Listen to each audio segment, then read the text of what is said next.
So today, we're going all the way to Australia on a little adventure to cover this news story. And yes, that is where this news story is taking place. I double checked this time. Listen. Oh, Jamari, they're not speaking Spanish. Hey. I don't think that's the UK, bro. I'm gonna need y'all to shut the fuck up real quick before I put y'all in the dunce's corner. Y'all are seriously about to get those clips moved down to red real quick. Yeah, we're out here in Aussie. We got some shrimp on the bobby. If Mum and Dad weren't around, I would play Fortnite for 24/7. Okay, kid. Say something you would really say in the game. Yo, we won that game. I got 8 kills. What the fuck does that mean? Oh, fuck it, I don't know. Do you reckon he is addicted? Yes, definitely. He plays it every day. Plays it every morning, plays it every night. I really want to get him back into playing football, getting on the hacker. You can hear him? Oh my god, it's... no. Meet Riley Holzinger and his mum Angie. Okay, how come the moms that always appear on these television shows are always so sexy? Like, I'm convinced that half of these beautiful women just sit at home watching TV all day, wishing that they were some type of movie star. And you know, at one time, they looked 10 times better than this. But they got knocked up by some accountant, and now they have to live this life. Cheating with the pool boy, driving a van full of sweaty kids around who aren't even going outside anymore, they're just playing Fortnite. She's calling up the news network like, Yes, hello, this is Angie. Yes, I have a fucked up kid y'all can run a special on. I could see this aggression starting to form, take place, and starting being rude. And I was like, oh my God, this game's going to drive me mad. Since Fortnite's been around, there is no skateboard, no scootering. He loves to be in that room 24/7 if he could. Stay awake, he would. so pretty much the game is destroying this kid's life. He just lives life sliding around the house like he's some sort of Tom Cruise. Just what an absolute utopia this is for every 8-year-old boy. And so his parents have this deal with him that if he eats dinner with them, he gets to play his game for a few more hours. Why do I feel like these parents always let these snot-nosed kids run their life? And you know that this woman never cooks at home. This is her big moment. She's been preparing this meal in her head for years. This is her last supper, damn it. The dad walks in like, What the fuck are we doing here, Angie, huh? Get the fuck out the way. What about Ninja? Have you played Ninja yet? and I can't believe that this shit has gotten to the point that this woman knows who this blue-haired bastard is. This is really what they have to talk about at family dinner? And of course this little wanker hasn't met him yet. Yeah, I get off when I kind of want to. When my parents wanted me off the game, they would just come in and unplug it from the wall. They didn't give a fuck if I needed time to save or none of that shit. And that's how it should be, because they bought the shit so they can do whatever they want with it. Are you fucking kidding me? Are you fucking kidding me?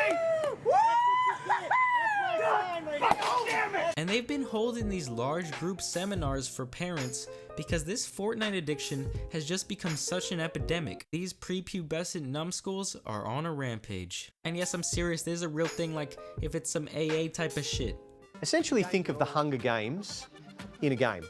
Then opens the floor to questions. Say a group of 6 mates that they all want to stay at home together. The dark side of that is that when they encounter something like a predator online... If you can get them out of the addiction, do they regain their skills or do they... In the Internet Addiction Clinic at Kidspace, we're seeing about 60 to 70% of the kids that come through the door are reporting that Fortnite is their primary game of use. And so pretty much all these kids are just fucking their lives up because of Fortnite. They're losing sleep, their grades are dropping, and apparently the game is bringing out the worst in these little babies who like to have these temper tantrums. What the Yo, what the Hey, relax, buddy. First thing he gets up in the morning, he'll grab the iPad, play Fortnite. He's a little bit addicted, I would say, yes, because when I try to limit it and take that time off Fortnite, yes, we get into an argument. So then I have to bribe him. Just unplug the game, motherfuckers. Take control of your life again. And if your kid has something to say about it, give them a nice slap across the face and remind them how lucky they are. Like, I seriously can't stand these kids, but the parents are the ones who have created a monster here. The day in the best day of the world, and when my parents forgot, I'll just play it the whole day. Chips, Coke, I'll be set for life. Okay, I gotta be honest. If I had that badass of a gaming chair, I might be addicted to this shit too. And listen, lady, you don't gotta go out bribing him with stuff. If my kid wants to get into an argument with me over a game, he's about to see that PS7 get run over by my car on site. Then he's gonna watch me play mine in my room. This kid actually wakes up earlier than school just to get in a few matches of Fortnite. He plays in the morning, in the afternoon, and on the hour-long drive to school each day in country Victoria. Going into addiction means that there's probably, it's not just a matter of time spent on a game, but that there's psychological aspects where someone's becoming dependent on it. These small victories light up a part of the brain called the reward system. It comes with a dopamine burst that hits the habit system. And that's how behaviours become habits. Hey man, you didn't have to come at my guy Nick A in Hollow Point like that, okay? And it's actually pretty funny because all the people that they show in these clips are making a fortune off of the game. And they all have to be sick as fuck of playing this godforsaken shit by now. But that sweet, sweet monetary gain is all that matters to these goblins. You know there's no dopamine left in any of these dudes' head. Back at the Holzinger house, Riley's contemplating what he'd do without Fortnite.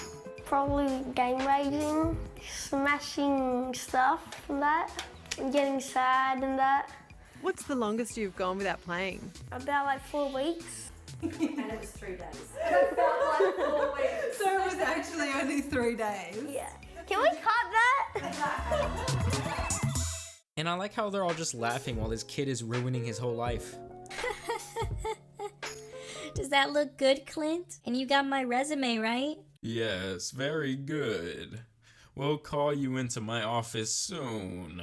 But seriously, I want to thank you guys for watching this video. I think that the Fortnite addiction for little kids has gotten a little crazy. Like, you don't know how many little kids have sent me messages on Instagram asking to play. I got shit to do, okay? JAMARI's busy. So, sorry if I haven't gotten back to everybody, but I do hit everyone back in messages. So, hit me on my socials at JAMARI Speaks. Leave a like on this video if you did like it. Subscribe today if you're not subscribed and you fuck with me. And yeah, I'll see y'all later. Peace. I've been a guy way before synagogue. Liquor drops used to hit the spot like a cinder block.